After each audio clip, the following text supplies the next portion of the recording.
Good morning students. पिछली कक्षा में हमने आपको दर्पण और दर्पण के प्रकार के बारे में बताया था और आशा करती हूँ कि आप लोग ने उसे कॉपी में लिख भी दिया होगा।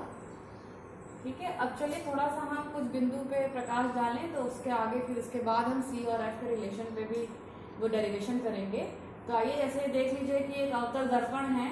ठीक है, अवतल दर्पण का एग्जाम्पल लेके हम आपको समझाएंगे। ये देखिए दर्पण बना दिया मैंने और इसके मध्य बिंदु से ये जो एक्सिस जा रही है इसे हम कहते हैं मुख्य अक्ष या इसे आप कहेंगे प्रिंसिपल एक्सिस। ठीक है, प्रिंसिपल एक्सिस और प्रिंसिपल एक्सिस मिरर को जहां पे टच करती है, जहां पे ये इंटरसेक्ट करती है, उस इंटरसेक्टिंग प्रतिच्छेद बिंदु को कहते हैं पोल, जिसको हमने P से प्रदर्शित किया है।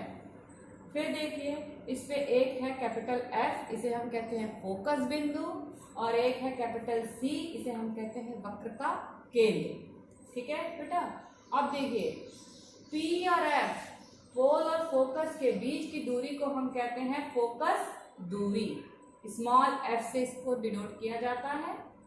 और P और C मतलब CP जो है इसको हम कहते हैं वक्रता त्रिज्या, इसको कैपिटल R से डिनोट किया जाता है। ठीक है, अब ये सब पॉइंट्स की क्या डेफिनेशंस होंगी थोड़ा उस पर नजर डाल लिया जाए। तो देखिए सबसे पहले हम डालेंगे फोकस बिंदु। फोकस बिंदु किसे कहते हैं? तो जैसे मैंने आपको समझाया था जब हम दर्पण के बारे में बता रहे थे कि फोकस बिंदु वह बिंदु है जिसमें प्रकाश के परावर्तन के बाद प्रकाश की किरणें जिस बिंदु पे एकत्रित होती हैं उसे हम फोकस बिंदु कहते हैं। अगर यहाँ सपोज करिए कई किरणें आ रही हैं, एक यहाँ से ले लीजिए, एक यहाँ से ले लीजिए, सब इस परावर्तन के बाद सब इसी बिंदु पर आ मिलेंगी। ठीक है, देखिए थोड़ा इसकी डेफिनेशन पे गौर करिए। फोकस बिंदु, फोकस बिंदु क्या है?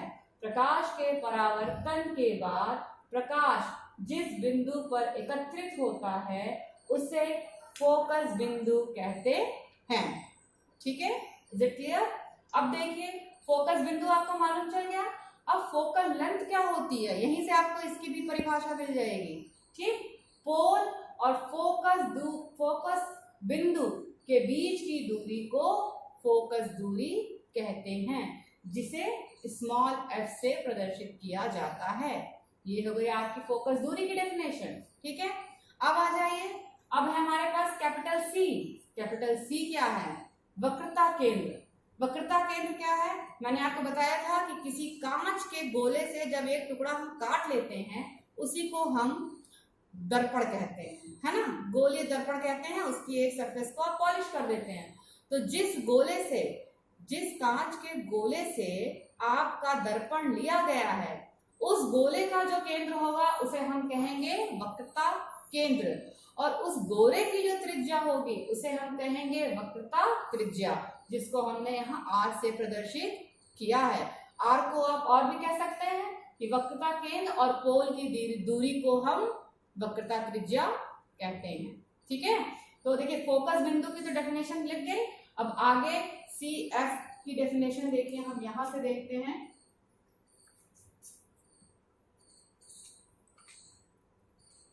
देखिए जैसे मैंने आपको बताया फोकस दूरी क्या है। देखिए फोकस बिंदु से मुख्य अक्ष बिंदु P के बीच की दूरी को फोकस दूरी कहते हैं।